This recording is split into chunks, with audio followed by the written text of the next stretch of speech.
Assalamualaikum warahmatullahi wabarakatuh. Perkenalkan, nama saya Eka Julia Putri dengan NIM 1011910032. Saya dari Prodi Manajemen Universitas Internasional Semen Indonesia.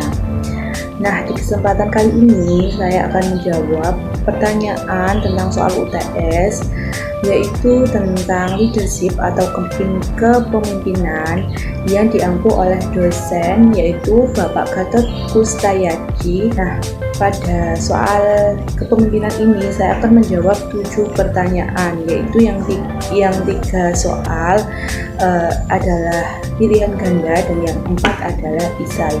Untuk soal yang pertama, yaitu dalam masyarakat selalu terbentuk kelompok-kelompok proses pengembangan kelompok. Kelompok mengalami 4 tahapan, yaitu forming, storming, norming, dan unjouring. Nah, apakah soal nomor 1 ini benar atau salah? Menurut saya soal nomor 1 ini salah karena dalam pengembangan kelompok sendiri dibagi menjadi 5 tahapan, yaitu yang pertama ada forming, adalah awal terbentuknya kelompok, saling mengenal satu dengan yang lainnya. Dan yang kedua ada storming atau kekacauan, saling berebut pengaruh dan status dalam kelompok. Dan yang ketiga ada norming, adalah adanya kesepakatan tentang standar aturan perilaku dalam kelompok. Dan yang keempat ada performing, adalah kelompok telah matang dan kelompok dalam mencapai tujuan kelompok. Dan yang terakhir ada unjouring, adalah kelompok membubarkan diri karena telah mencapai tujuan atau tidak utuh lagi. Nah, untuk soal yang kedua, diversity adalah pendekatan yang memperhatikan lebih dari satu budaya, sementara multikultural adalah keberadaan budaya yang berbeda atau etnis dalam satu kelompok atau organisasi yang terkait di dalamnya.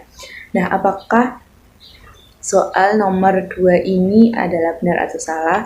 Menurut saya salah karena diversity sendiri adalah di dalam organisasi adalah keragaman atau perbedaan yang meliputi usia, agama, ras, fisik, dan gender.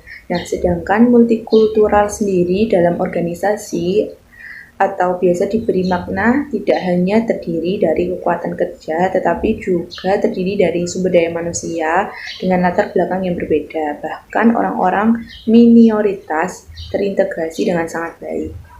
Nah, untuk soal yang ketiga, yaitu untuk menyelesaikan struktural konflik, seorang pemimpin sebaiknya menggunakan metode kompromi atau kompromis karena dalam menangani konflik yang erat kaitannya dengan hierarki jabatan pekerjaan ini, seorang pemimpin harus memadukan antara kepentingan pihak satu dan pihak dua sehingga konflik dapat terselesaikan. Nah, menurut saya jawaban dari nomor 3 adalah benar, karena seorang pemimpin harus memadukan antara kepentingan pihak satu dan pihak dua supaya masyarakat dapat menyelesaikan masalah dengan kerjasama. Nah, untuk soal yang selanjutnya atau soal nomor 4 yaitu soal isai, untuk pertanyaan ini sendiri yaitu dalam upayanya untuk tetap eksis dan berkembang, maka perusahaan secara konsisten melakukan perubahan organisasi. Sebutkan 10 jenis perubahan organisasi yang umum dilakukan dan jelaskan masing-masing dengan pemahaman saudara.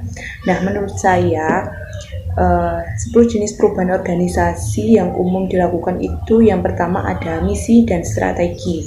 Nah, misi dan strategi ini hampir tidak ada perubahan dalam organisasi yang tidak terkait dengan misi dan strateginya. Untuk yang kedua ada kebijakan dan perjanjian hukum. Nah, perubahan di area ini dapat berdampak signifikan pada perubahan, sangat tidak populer di kalangan pelanggan dan tenaga kerja. Untuk yang ketiga ada struktur organisasi, yaitu ketika dua perusahaan komersial bergabung atau satu mengambil alih perusahaan lain, ada perubahan struktur yang besar. Yang keempat yaitu proses, yaitu kumpulan tugas untuk mencapai tujuan akhirnya, penyediaan produk atau layanan kepada konsumen. Yang kelima yaitu personil atau pengelolaan sumber daya manusia, mulai perekrutan, pelatihan, peran, tanggung jawab, pemberhentian, dan perubahan lain. Dan yang keenam ada budaya. Budaya meliputi keyakinan, nilai, dan sikap yang meresap menjadi ciri perusahaan. Ini dapat berdampak pada produktivitas, kepatuhan, dan inovasi. Untuk yang ketujuh yaitu produk. Nah, produk ini semua tentang perubahan produk dan segala sesuatu yang terkait dengan mendorong konsumen untuk membelinya. Yang kedelapan ada pengetahuan. Pengetahuan mendukung setiap produk, proses, inisiatif, proyek, dan program. Aset pengetahuan dalam bentuk informasi atau keterampilan dalam organisasi yang membuatnya lebih kompetitif atau berharga. Yang kesembilan yaitu teknologi. Perusahaan membuat perubahan pada infrastruktur teknologinya, otomasi, sistem, perangkat keras, perangkat lunak, dan lain-lain. Dan yang terakhir, yang ke-10 adalah integrasi. Integrasi mencakup sinkronisasi IT atau teknologi informasi dan budaya dan tujuan bisnis, menyelaraskan teknologi dengan strategi dan tujuan perusahaan. Integrasi merupakan jenis perubahan yang paling kompleks. Nah, untuk soal yang kelima yaitu terdapat minimal 5 cara memimpin generasi milenial. Sebutkan dan berikan penjelasan menurut pemahaman saudara. Menurut saya, 5 cara memimpin generasi milenial sendiri ada. Yang pertama yaitu behavior. Behavior sendiri ini maksudnya kita sebagai seorang pemimpin jangan membuat jarak dengan mereka atau generasi milenial dan memberikan akses informasi yang seluas-luasnya. Yang kedua yaitu relationship. Nah, relationship sendiri ini kita sebagai pemimpin harus bisa menjadi pendengar yang aktif dan memberikan feedback dengan cara yang tepat. Yang ketiga yaitu attitude. Kita sebagai seorang pemimpin harus memberikan kepercayaan untuk melakukan pekerjaan yang menantang kepada generasi milenial. Yang keempat yaitu ada values. Kita sebagai seorang pemimpin harus bisa menjadikan pekerjaan mereka memiliki value dan memberikan arti dari semesta. Dan yang terakhir yaitu ada environment. Kita sebagai seorang pemimpin harus bisa menciptakan lingkungan kerja tanpa sekat birokrasi yang rumit. Nah, untuk soal yang keenam, jelaskan yang pertama yaitu jelaskan apa yang dimaksud dengan manajemen kesan. Manajemen kesan adalah usaha seseorang untuk menampilkan kesan pertama yang disukai oleh orang lain. Dan yang B adalah apa tujuan dari manajemen kesan sendiri. Tujuan dari manajemen kesan sendiri adalah untuk membuat dirinya lebih menarik di mata orang lain. Dan yang C yaitu sebutkan 3 teknik pengelolaan manajemen kesan. 3 teknik pengelolaan manajemen kesan yang pertama yaitu keselarasan. Keselarasan sendiri adalah sepakat dengan pendapat orang lain dan menerima masukan dari orang lain. Yang kedua yaitu permintaan maaf. Permintaan maaf ini yaitu mengakui atas tindakan yang salah dan bertanggung jawab. Dan yang terakhir yaitu promosi diri adalah menyoroti sifat dan menonjolkan prestasi diri. Nah, untuk soal yang terakhir ini atau soal yang nomor 7 yaitu konflik antara Serikat Pekerja dan Manajer di PT Freeport di Kabupaten Mimika, Provinsi Papua. Nah, pertanyaan yang nomor 7 ini ada 5 soal yang akan dibahas. Untuk soal yang pertama yaitu jelaskan apa yang dimaksud dengan manajemen konflik dan apakah tujuannya. Manajemen konflik sendiri adalah manajemen yang berhubungan dengan perasaan individu seperti diabaikan dan tidak dihargai. Nah, tujuan dari manajemen konflik sendiri yaitu menciptakan intensitas konflik yang tepat sehingga menuai manfaat fungsionalnya. Untuk pertanyaan yang kedua, sebutkan 5 metode penyelesaian konflik dan berikan penjelasan masing-masing sesuai dengan pemahaman saudara. Gaya penyelesaian konflik menurut saya yang pertama yaitu ada avoidance, adalah metode penghindaran pemimpin dengan tidak menjadi kooperatif dan tetap netral. Yang kedua ada smoothing, yaitu metode sama rata untuk mempertahankan keharmonisan organisasi.